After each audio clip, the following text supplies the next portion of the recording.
And so with Arie Belldegrun and David Chang, it's very much the same principle. They have inside ownership of Allogene Therapeutics, which we can see right here, and they've been here before. Both Arie Belldegrun and David Chang were at Kite Pharmaceuticals before they sold Kite Pharmaceuticals to Gilead. We can see right here that Gilead Sciences to acquire Kite Pharma for $11.9 billion. And we can see right here, after developing one of the first therapies to genetically engineer white blood cells to attack cancer, and then selling their company Kite Pharma to Gilead for $11.9 billion, what do Arie Belldegrun and David Chang do next? We can see here that Arie Belldegrun has a net worth of around $1.4 billion.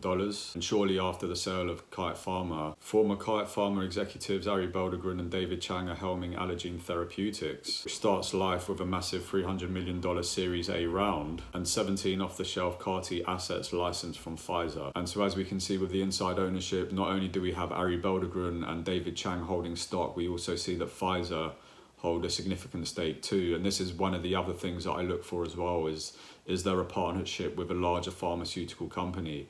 If I can find something like that, again, that's a massive indication of credibility behind the team. Another reason that I have conviction in the company is that Arie Belldegrun has leveraged a number of his entities, other companies, to help bankroll Allogene Therapeutics. Allogene Therapeutics, a Two River portfolio company, was formed with one of the largest Series A financing in biotechnology of $300 million from a premier investment consortium that includes TPG, Vida Ventures, Belco Capital, the University of California Office of the Chief Investment Officer, and Pfizer. And so you can see right here, Arie Belldegrun is the chairman of Two River, and just in the bottom right here, we can see David Chang is a venture partner too. Right here, we're on the Vida Ventures website page, and we can see in the top left, Arie Belldegrun is the founder and senior managing director, and right here we have David Chang as well. And so again, it's this kind of stuff that just gives me a lot more conviction. I'm investing, again, like I've said, with individuals into Allogene Therapeutics, which is essentially a biotech startup.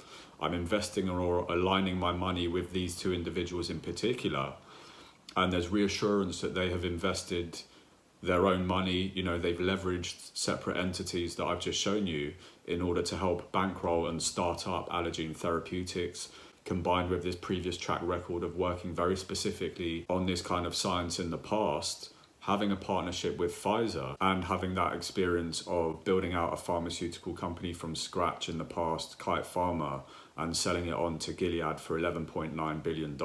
And so again, it's this kind of information that can give me the conviction to go into these kinds of stocks, if you like, at relatively early stages, to buy a substantial amount of stock in some people's eyes as well. With Allogene Therapeutics, for example, I have over 18,000 shares, and I hold some in other investment platforms too. And essentially what I'm doing in this case is, I'm investing in the minds of individuals. Like I said before, it's investing in these interpersonal skills that I'm talking about, things that cannot be identified in the spreadsheets, in the financials of a company. I'm really hedging on their experience, their expertise, their partnerships, and the fact that they can leverage all of these things and be successful in the future.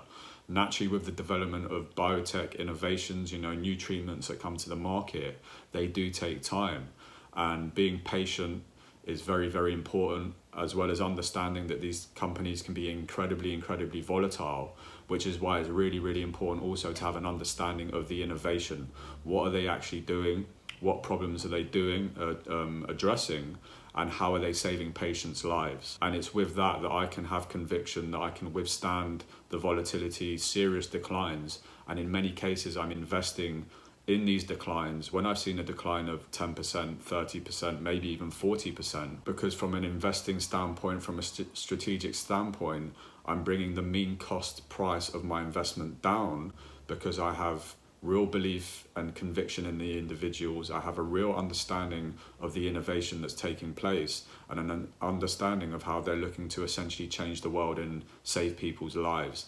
And I can hold on to these serious declines because I'm looking at the product or the innovation that they're creating. I can see that it's absolutely game-changing, and the competitive advantage that they stand to gain once this treatment comes to market.